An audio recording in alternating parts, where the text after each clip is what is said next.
대형마트 의무 휴업 제도가 도입된 지 11년이 지났는데 존폐 여부를 둘러싼 갈등은 여전합니다. 전통시장과의 상생으로 시작했던 의무 휴업이 근로자의 워라밸 문제로 옮겨가는 모습입니다. 손해보험사들이 자동차 사고 시 변호사 선임 비용을 지급하는 상품들을 속속 내놓고 있습니다. 높은 수요 속 보험사들의 경쟁이 치열해질 전망입니다. 반도체 혹한기가 지속되며 삼성전자와 SK하이닉스가 쇼크 수준의 실적을 내놨죠. 전망은 어떨지 이슈플러스에서 짚어드립니다.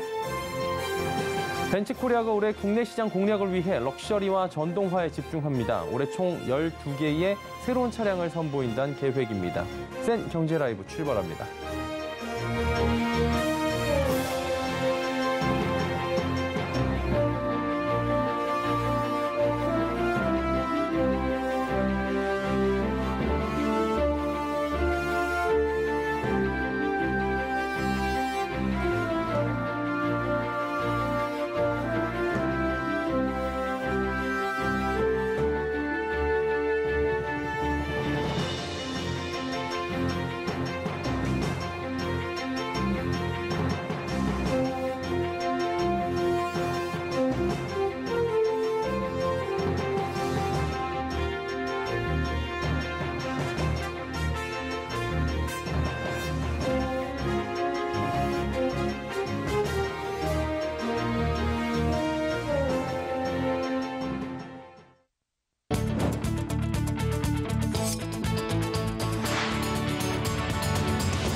시청자 여러분 안녕하십니까? 센 경제 라이브 서정덕입니다.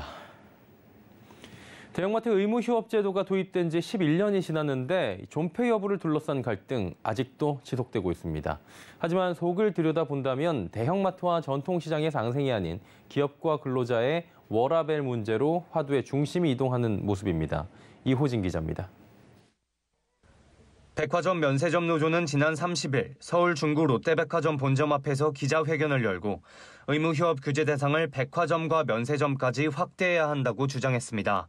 노동자들의 휴식권 보장이 그 이유입니다. 같은 날 마트산업노조는 대구시 대형마트 의무 휴업일을 평일로 변경하고 있는 홍준표 시장을 검찰에 고발하며 노동자의 건강과 휴식을 보장하기 위해 만들어진 일요일 의무 휴업 무력화를 중단하라고 촉구했습니다. 이전까지 의무 휴업 필요성에 대한 논란은 전통시장 보호에 실효성이 있는가에 초점이 맞춰졌지만 이제는 노동자 휴식권 보장을 중심으로 쟁점이 이동하는 양상입니다. 윤석열 정부가 지난해 규제 심판 1호 안건으로 의무 휴업 폐지를 검토했을 때도 마트 노동자들은 휴식권 보장을 요구하며 기자회견을 열고 강하게 반발했었습니다. 근본적인 문제는 인원이 없으니 자유롭게 쉴 수가 없는 그런 거고 연차 사용도 이제 자유롭지 않기 때문에 고정적인 이 의무 휴업일로 보장받은 이 일요일이 아니면 규제 철폐를 주장하는 쪽 역시 이유를 들어보면 과거에는 전통시장과의 상생 효과가 미미하다는 점을 근거로 들었지만 최근에는 성장세 둔화와 매출 타격이 주를 이룹니다. 10년 넘게 이어지고 있는 영업시간 갈등은 해외와 비교해봐도 이렇다 할 정답이 없는 상황입니다. 2020년 발표된 G5 국가 유통규제 현황 및 시사점 보고서를 보면 미국, 일본은 영업시간 규제가 없지만 영국, 독일, 프랑스는 일요일 영업시간을 일부 규제하고 있습니다. 다만 눈에 띄는 것은 우리나라의 규제 수준은 상대적으로 높은 편이라는 점과 해외의 영업시간 규제는 기업 견제가 아닌 근로자 보호를 목적으로 한다는 점입니다. 양쪽의 의견이 첨예하게 대립한 만큼 유통업계와 근로자 모두 윈윈할 수 있는 섬세한 합의와 조율이 시급해 보입니다. 서울경제TV 이호진입니다.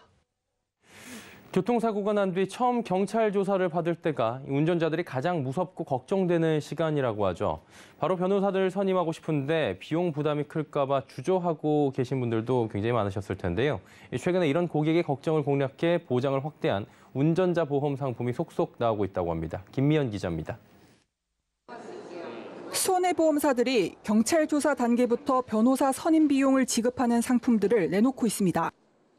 기존엔 경찰 조사를 마치고 정식 기소 상태 또는 재판, 구속됐을 때만 변호사 선임 비용을 보장했는데 보장을 넓힌 겁니다. 지난해 10월 DB손해보험을 시작으로 KB손해보험도 오늘 보장을 강화한 보험을 출시했습니다. DB손보가 3개월간 받은 독점 판매할 수 있는 권리, 배타적 사용권 기간이 끝나면서 앞으로 현대해상 등 주요 손보사들도 속속 시장에 뛰어들 것으로 보입니다.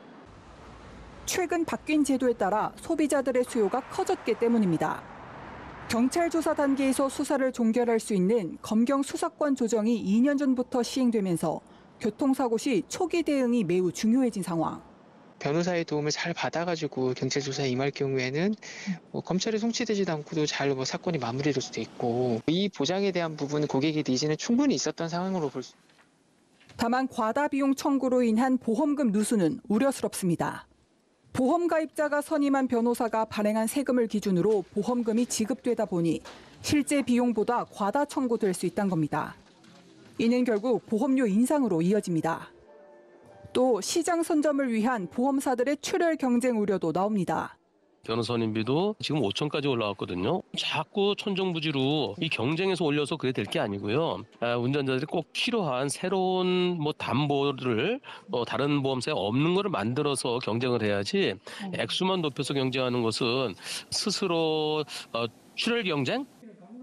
보험으로 인한 사회적 편익이 정말 늘어나기 위해선 업계와 소비자 모두 노력이 필요해 보입니다. 서울경제TV 김미연입니다. 동호회나 동창회 모임 등을 진행하시면서 모임 통장을 한 번씩은 써보셨을 텐데요. 지금까지는 카카오뱅크가 독보적 지위를 유지하고 있었는데 토스뱅크가 오늘 모임 통장 시장에 도전장을 던지며 이젠 인터넷은행의 새로운 격전지로 부상했습니다. 민세원 기자입니다. 토스뱅크가 오늘 온라인 기자간담회를 열고 한 곳에 모아서 쓸 때는 모두가라는 슬로건을 내걸고 지난해부터 예고한 모임 통장을 공개했습니다. 토스뱅크의 모임 통장은 하루만 넣어도 2.3% 금리를 제공하고 모임원 누구나 출금과 결제, 카드 발급까지 할 수 있는 것이 특징입니다. 기존 모임 통장은 명의를 가진 모임장만이 출금과 결제, 카드 발급을 할 수 있어 모임장 혼자서 회계까지 책임져야 하는 불편이 적지 않았다는 것이 토스뱅크의 설명입니다. 모임 통장은 시중은행이 먼저 개발했지만 카카오뱅크의 편의성에 밀리면서 사실상 카카오뱅크가 시장을 장악해왔습니다. 카카오뱅크는 5년 전 모임 통장 상품을 처음으로 내놓았고 올해 1월 기준으로 1,400만 명이 이용하는 대표 상품으로 등극했습니다. 카카오뱅크에 이어 토스뱅크도 이 시장에 뛰어든 것은 고객 확보 효과가 예상보다 크기 때문으로 풀이됩니다. 카카오뱅크 모임 통장은 계좌가 없어도 참여할 수 있는데 결국 가입으로 이어진다는 것이 카카오뱅크 측의 이야기입니다. 실제 모임 통장 이용자는 매년 100만에서 200만 명가량 증가했고 지난해 5월 기준 계좌도 동시에 보유한 비중은 85%에 달합니다. 특히 모임 통장은 스마트폰과 인터넷 은행 사용에 익숙하지 않은 50에서 60대까지 끌어들이면서 파급 효과는 매우 크다고 평가받습니다.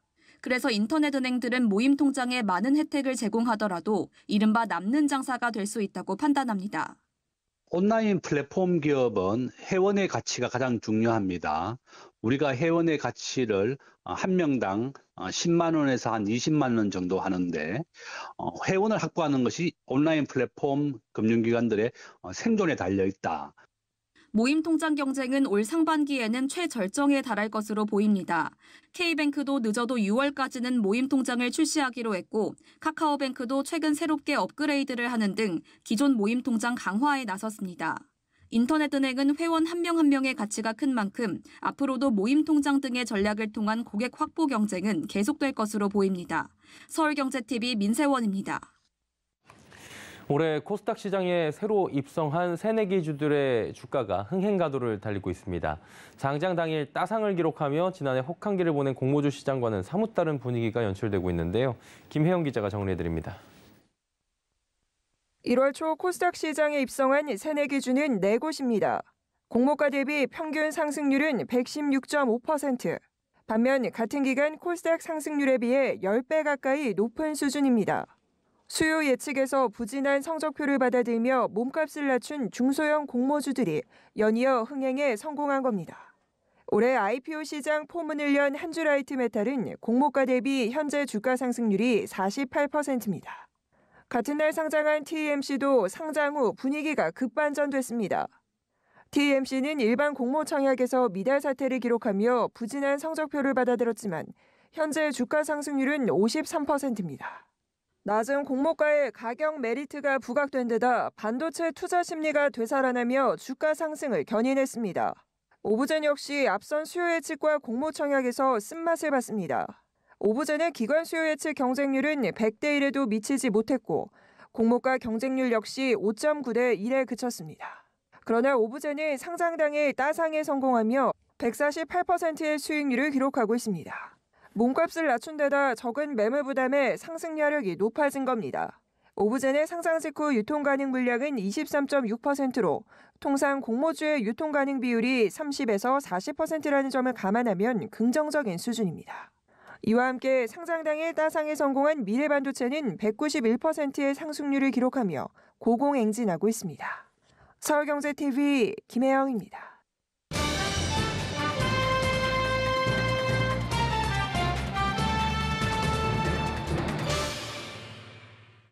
역대급 반도체 한파가 몰아치고 있죠. 글로벌 수요 부진, 반도체 가격 하락은 올해도 이어질 것이라는 전망들이 속속 나오고 있습니다. 삼성전자, SK하이닉스 모두 부진한 성적표를 내놨는데요. 실적과 함께 앞으로의 계획 등 윤혜림 기자와 함께 하나하나 정리해 보도록 하겠습니다. 어서 오세요. 안녕하세요. 예. 어제 삼성전자가 컨퍼런스 콜이 있었고요. 확정 실적을 발표했고 오늘 SK하이닉스도 실적 발표하면서 컨퍼런스 콜이 있었는데 쇼크였죠. 네, 이제 굉장히 안 좋은 성적을 발표를 했습니다. 그렇죠. 우선 삼성전자는 지난해 총 매출이 302조 2,800억 원으로 전년보다 8% 증가하며 사상 처음으로 연매출 300조 원을 넘겼습니다. 하지만 지난해 4분기만 놓고 보면은 좋진 않았는데요. 삼성전자는 지난해 4분기 매출 70조 4,600억 원, 영업이익은 4조 3,100억 원을 기록했습니다. 이는 지난해 같은 달 대비 각각 8.2%, 68.9% 줄어든 것으로 영업이익이 4조 원대에 머무른 것은 8년여 만에 처음입니다. SK하이닉스도 부진한 실적을 발표했는데요. 오늘 SK하이닉스는 실적 발표회를 열고 매출액은 7조 6,986억 원을, 영업 손실은 1조 7,012억 원을 기록했다고 밝혔습니다. 매출액은 전년 동기 대비 38% 줄었고요. 분기 기준으로 2012년 3분기 이후 처음으로 영업 적자를 기록한 것입니다. 예, 불황이 지금 꼽히고 있고 실적 악화에 SK하이닉스 적자 날 건 알고 있었는데 반도체 수출이 크게 줄었다는 소식도 발표가 됐습니다. 그러면 각사의 반도체 실적이 구체적으로 어느 정도인 겁니까? 네, 오늘 산업통상자원부가 수출입 동향을 발표를 했는데요. 이 수출입 동향에 따르면 1월 우리나라의 최대 수출 품목인 반도체가 디램과 낸드 플래시 등 메모리 반도체 가격 하락에 따라 1년 전보다 무려 44.5% 급감했다고 발표했습니다. 지난해부터 이어진 이런 상황에 기업 실적이 모두 악영향을 받은 건데요.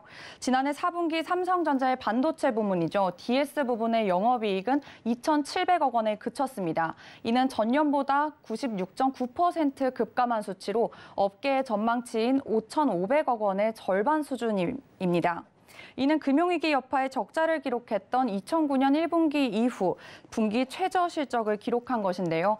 어제 진행한 컨퍼런스 콜에서 서병훈 삼성전자 IR 팀장은 메모리의 경우 상당 규모의 재고자산 평가 손실 영향으로 고객사의 재고 조정이 지속됐다며 판가의 큰 폭의 하락으로 실적이 대폭 감소했다고 밝혔습니다. 그나마 DS 부문이 영업 적자를 면하게 된 건 반도체 위탁 생산, 바로 파운드리 분야 덕분인데요. 주요 고객사용 판매가 늘고 고객처를 다변화하면서 지난해 최대 분기, 최대 연간 매출을 달성했기 때문입니다.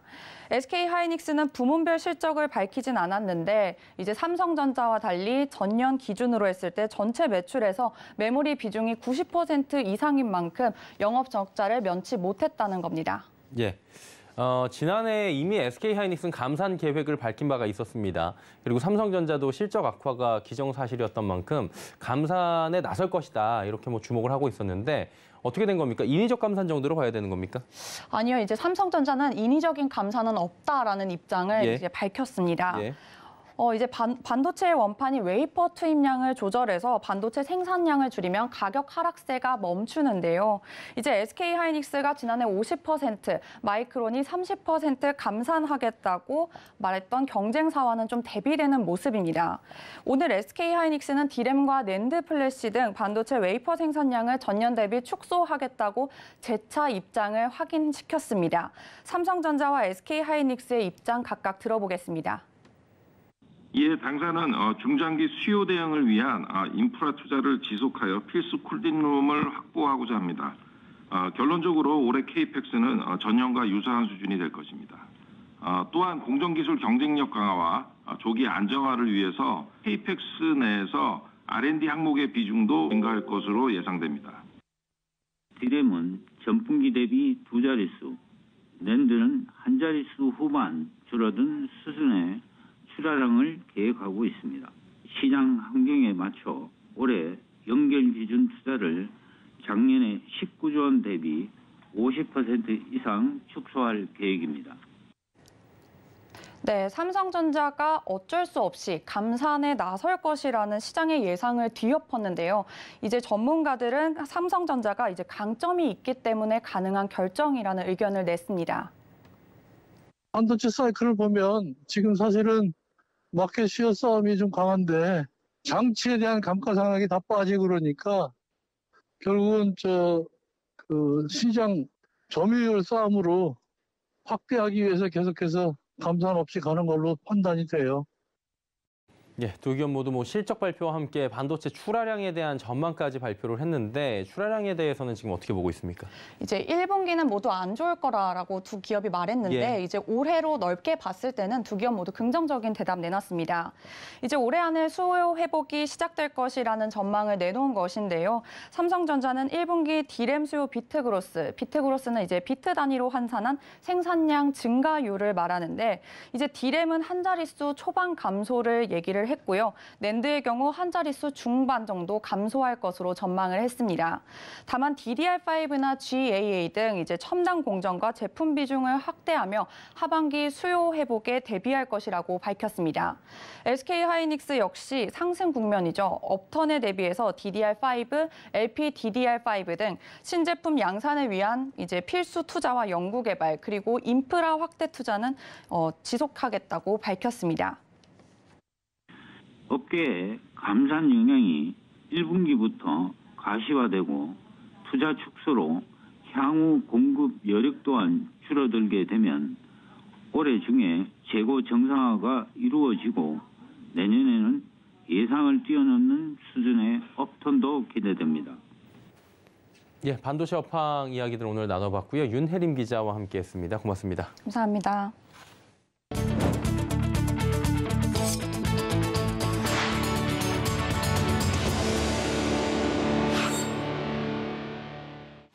메르세데스-벤츠 코리아가 올해 한국 시장 공략을 위해 럭셔리와 전동화, 또 지속 가능성에 집중합니다. 연내 2종의 신차를 포함해 총 12종의 새로운 차량을 선보인다는 계획인데요. 박세아 기자입니다. 더 뉴 EQS SUV가 베일을 벗었습니다. 메르세데스 벤츠가 개발한 전기차 전용 플랫폼 EVA2를 적용한 첫 번째 럭셔리 전기 SUV입니다. From the exterior, the EQS SUV boasts the largest dimensions among the Mercedes EQ family. It shares the same wheelbase with the EQS sedan, and its width is comparable to that of a GLS. We have up to 22-inch large wheels, a muscular soldier section, and that gives the EQS SUV a sporty and robust character. 벤츠 코리아는 오늘 기자간담회에서 2종의 신차, 2종의 완전 변경 모델, 8종의 부분 변경 모델 등 총 12종의 새로운 차량을 출시한다는 계획을 내놨습니다. 올해 국내 진출 20주년을 맞은 벤츠 코리아는 지난해 89,976대를 판매했습니다. 한국 진출 후 최다 판매량입니다. 메르세데스 마이바흐 S클래스와 메르세데스 마이바흐 GLS 판매는 전년 대비 147% 증가했습니다. S클래스 판매는 13% 늘며 브랜드 내 최상위 차량의 판매 증가율이 뛰었습니다. 특히 10세대 E클래스는 수입차 단일 모델 최초로 작년 누적 판매 20만 대를 돌파했습니다. EQ 브랜드에선 럭셔리 비즈니스 전기 세단 더 뉴 EQE를 출시하는 등 전기차 라인업을 강화하며 전년보다 3.7배의 성장을 이뤘습니다. 벤츠 코리아는 럭셔리 로드스터 SL의 7세대 모델 더 뉴 메르세데스 AMG SL을 상반기에 선보일 예정입니다. 여기에 럭셔리 경험을 강화하는 최상위 모델 마이바흐 버질 아블로와 오뜨 부아티르 에디션도 선보입니다. 매달 20일에는 창립 20주년을 기념하는 온라인 스페셜 모델을 출시합니다. 벤츠는 전기차 라인업을 강화해 올해 럭셔리와 전동화 전략을 이어간다는 계획입니다. 서울경제TV 박세아입니다. 포스코 인터내셔널이 전남 광양에 LNG 저장 탱크를 증설합니다. 글로벌 에너지 위기가 심화되는 상황 속 국가 에너지 안보에도 기여할 수 있을 것으로 기대되는데요. 광양 현장에 성나균 기자가 다녀왔습니다. 드넓은 부지에 거대한 원통 모양의 저장 탱크들이 줄지어 있습니다. 포스코 인터내셔널이 운영하는 광양 제1 LNG 터미널입니다. 포스코 인터내셔널은 지난 31일 광양 제2 LNG 터미널 착공식을 개최했습니다. 총 9,300억 원을 들여 20만 킬로리터급 LNG 탱크 2기를 새롭게 증설하는 사업에 첫 삽을 뜬 겁니다. 현재 광양 LNG 터미널에는 73만 킬로리터 규모의 1에서 5호기가 가동 중이고 오는 2024년 상반기 준공을 목표로 20만 킬로리터를 저장할 수 있는 6호기가 건설되고 있습니다. 이번에 착공한 LNG 탱크 2기가 더해지면 광양 LNG 터미널은 총 133만 킬로리터의 저장 용량을 확보하게 됩니다. 이는 전 국민이 40일 동안 사용 가능한 난방용 가스를 저장할 수 있는 양입니다. 특히 국가 에너지 안보에도 기여할 수 있을 것으로 기대됩니다. 최근 러시아 우크라이나 전쟁, 탄소 중립 기조 확산 등으로 인해 석탄 발전은 줄어들고 LNG 수요가 증가하고 있는 만큼 각국이 에너지 저장 인프라를 갖추기 위해 노력하고 있기 때문입니다. 대한민국 에너지 산업의 또 하나의 성장 동력이 될 제2터미널을 착공하게 되었습니다. 친환경 탈탄소 경제로의 글로벌 트렌드를 내다보고 에너지 사업을 그룹의 제3 성장 동력으로 육성하여 정부, 지역 사회에 기여하고자 합니다. 포스코 인터내셔널은 LNG 밸류체인 완성을 통한 양적 성장뿐만 아니라 재생에너지 등 친환경 에너지 사업 확장을 통한 질적 성장에도 집중한다는 계획입니다. 서울경제TV 성나균입니다. SK 에코플랜트의 자회사인 삼강 M&T가 사명을 SK 오션 플랜트로 바꾸며 해상풍력 전문기업으로 성장하겠다는 목표를 내놨습니다. 자, 이로써 해상풍력 밸류체인을 갖춘 SK 에코플랜트와의 시너지를 낼 수 있을 것이란 기대가 모아지는데요. 이지영 기자가 전해드립니다. 해양 플랜트와 조선을 전문으로 하는 삼강 M&T가 SK 오션 플랜트로 탈바꿈합니다. 지난해 SK 에코플랜트에 인수된 삼강 M&T는 이로써 그룹의 일원으로 SK 브랜드를 달게 됐습니다. 오션 플랜트는 바다를 의미하는 오션에 심는다는 의미의 플랜트를 합성한 용어로 무한한 가능성을 가진 바다에 미래를 심겠다는 포부를 담고 있습니다. SK 오션 플랜트는 이번 사명 변경을 계기로 세계 최고의 해상풍력 전문 기업으로 성장해 나가겠다는 비전을 제시했습니다. 전체 포트폴리오 중 해상풍력 매출 비중도 올해 70% 이상으로 확대되어 명실상부 국내 최고의 사업자로서의 입지를 더욱 공고히 할 것으로 예상됩니다.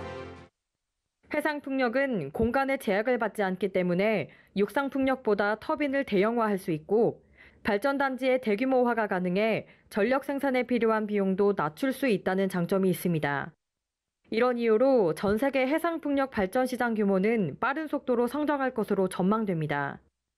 글로벌 해상풍력 설비 용량은 2020년 기준 35기가와트 규모인데 세계 풍력에너지협의회는 2030년에 270기가와트, 2050년에는 2000기가와트까지 증가할 것으로 내다보고 있습니다. SK 오션 플랜트는 지난 2020년 국내 최초로 해상풍력 하부 구조물 수출에 성공한 바 있습니다. 글로벌 경쟁력을 갖춘 해상풍력 하부 구조물 기술 역량을 바탕으로 사업 영역 확장과 글로벌 거점 확대를 추진할 계획입니다. 이를 위해 경남 고성에 해상풍력 하부 구조물 생산을 위한 신공장도 건설 중입니다. 서울경제TV 이지영입니다. 수행경제라이브 저희가 준비한 소식은 여기까지입니다. 편안한 저녁 시간 보내시길 바랍니다. 고맙습니다.